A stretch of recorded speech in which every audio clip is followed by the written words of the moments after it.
안녕하세요. 오늘 저희는 당신이 공유해 주신 그 데이터 모델링 전문가 강의록 있잖아요. 네네, 봤습니다. 그걸 바탕으로 데이터 이력 관리에 대해 좀 더 깊이 파보려고 합니다.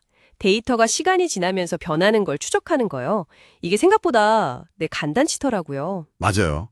특히 관리해야 할 데이터가 많아지면 더 그렇죠. 이건 자료에서는 특히 그냥 변경된 시점만 딱딱 기록하는 방식, 이거에 한계가 있다고 지적하면서요. 네, 과거 어느 시점이든 그 상태를 좀 효율적으로 복원할 수 있는 방법, 선분 개념을 쓰더라고요. 네, 그 선분 개념이 핵심이죠. 네, 그래서 오늘 복잡한 내용 속에서 그 핵심을 같이 한번 찾아가 보면 좋겠습니다. 좋습니다. 우선 보통 많이 쓰는 방식은 데이터가 바뀔 때마다 그냥 그 시점하고 내용을 남기는 거잖아요. 네, 그렇죠.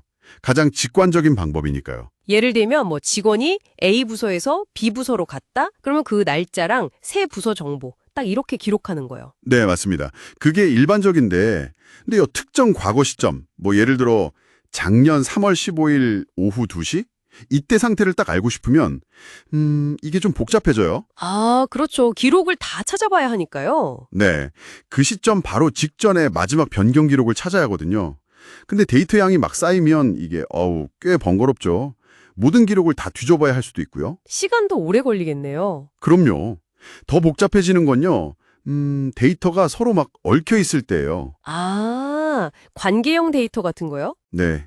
예를 들어 직원, 직책, 소속 부서 이런 식으로요. 이럴 때 직책 하나만 바뀌어도 관련 있는 직원 정보나 부서 정보까지 그냥 통째로 복사해서 새로 저장해야 하는 경우가 생기거든요. 직원은 그대로인데도요? 네, 실제로는 직원 정보는 그대로인데도 그냥 자식 데이터가 바뀌었다는 이유로 부모 데이터까지 복사하는 거죠. 이게 데이터 중복도 생기고 참 비효율적인 지점입니다. 확실히 그렇겠네요.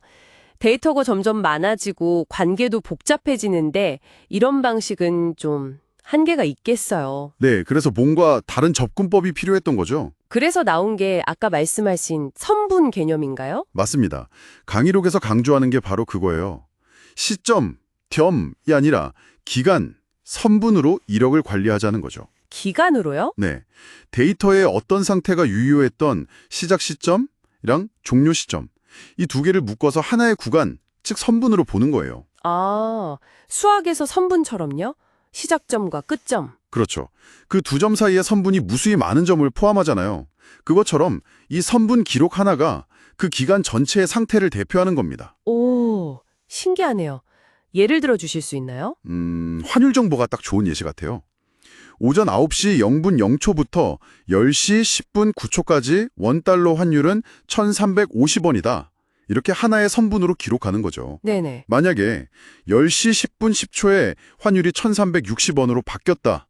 그러면 기존 선분은 10시 10분 9초에 딱 종료시키고 새로운 환율 값인 1,360원이랑 시작 시점 10시 10분 10초 이걸로 새로운 선분을 시작하는 거죠. 아하, 그럼 제가 만약 과거 특정 시점, 예를 들어 오전 10시 5분의 환율이 궁금하다면요? 네, 그럴 땐 모든 변경 기록을 막 뒤질 필요가 전혀 없어요. 그럼 어떻게 하죠?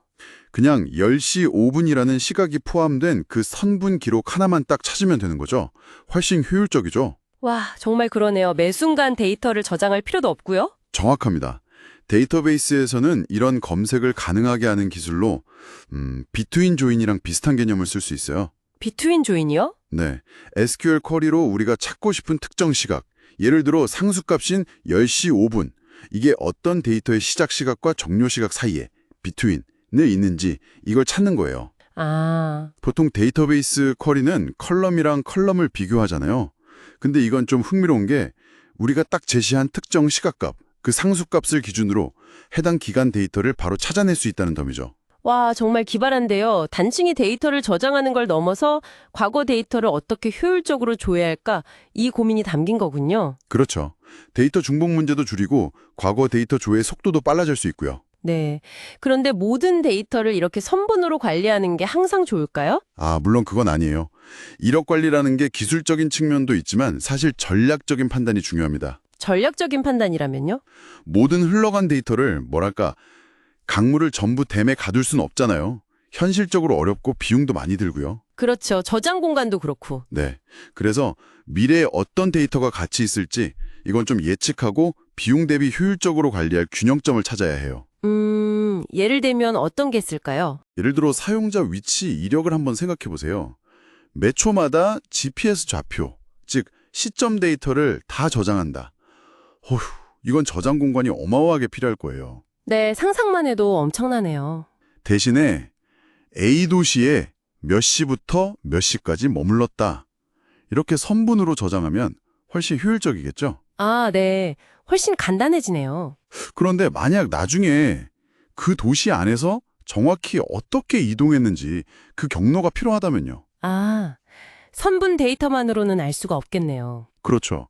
그때는 선분 데이터만으로는 부족하죠. 그러니까 어떤 수준의 이력을 남길 건지, 다시 말해 선분의 길이를 어느 정도로 설정할 건지는 현재의 비용과 미래에 예상되는 가치 사이에서 정말 신중하게 결정해야 하는 문제입니다. 한번 흘려보낸 데이터는 다시 주워 담기 어려우니까요. 아, 그렇군요. 현재 효율성과 미래의 활용 가능성 사이에서 균형점을 잘 찾아야 한다. 이게 핵심이네요. 네, 맞습니다. 오늘 이렇게 데이터 이력 관리의 한 방법으로 선분 개념을 활용하는 방식을 깊이 살펴봤는데요.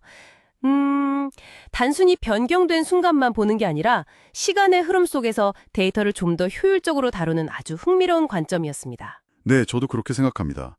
이 선분이라는 아이디어는 비단 데이터베이스 이력 관리뿐만 아니라 예를 들어 센서 데이터의 상태 변화를 추적한다거나 사용자가 서비스를 이용한 구간을 분석한다거나 이렇게 시간에 따라 변화하는 현상을 다루는 정말 다양한 분야에서 응용될 수 있는 좋은 생각의 틀이라고 봐요. 네, 정말 활용도로 높아 보입니다. 자, 마지막으로 당신께 질문을 하나 드리고 싶습니다. 당신이 다루는 데이터나 아니면 관심 있는 분야에서 시간에 따라 변하는 중요한 정보는 무엇이 있을까요? 그리고 그 정보의 과거 상태를 어느 정도의 정확도로 또 얼마나 자주 참조해야 할 필요가 있을지 한번 생각해 보시면 어떨까요? 오늘 저희가 이야기 나누니 선분의 관점에서 말이죠. 한번 고민해 보시는 것도 꽤 흥미로울 것 같습니다.